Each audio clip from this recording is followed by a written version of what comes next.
He came to the house to write. That was the plan. A quiet retreat, away from the noise, the city, his publisher, and the echo of a woman's voice that still lived in his walls. The house was older than it looked. Stone, 2 floors, tilted slightly toward the water, like it had been listening to the river for years.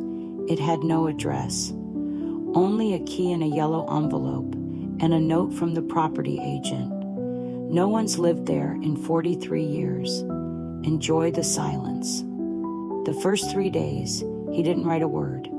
He drank tea, looked at the trees, watched the river move like a living thing. On the 4th day, he found a page on his desk, typed, crisp, no header, no name. It wasn't his. He hadn't touched the typewriter, but the style was familiar. It began, "The man came to forget." But the house remembered. He laughed, thought maybe he typed it in his sleep. Stress maybe, or a trick of memory. He crumpled the page and threw it in the bin. But the next morning, there were 2 more, perfectly stacked on the desk, waiting. The story on the pages was about a man, a writer, alone in a river house. Each night, the man in the story heard sounds, footsteps on wood, a piano key pressed once, a woman laughing.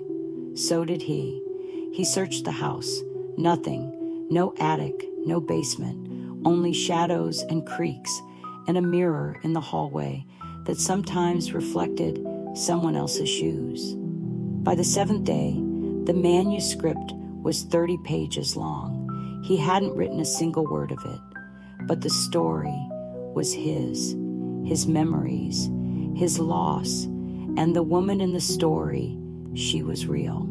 He hadn't spoken her name in years, hadn't said it aloud since the bridge.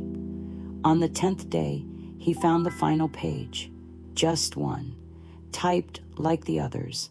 It read, he finally understood. The house was never haunted. It was him. He had written it all, every page, every sound, every ghost, and now he would write no more. He stared at the page for hours, then lit a fire, burned it all, 1 page at a time, watched the flames flicker like memory. That night, the house was silent. No footsteps, no laughter, only the river. In the morning, he packed his bag, turned the key in the door one last time, but before he left, he walked to the desk and placed a fresh page in the typewriter, blank, waiting. He didn't look back, and the river kept moving.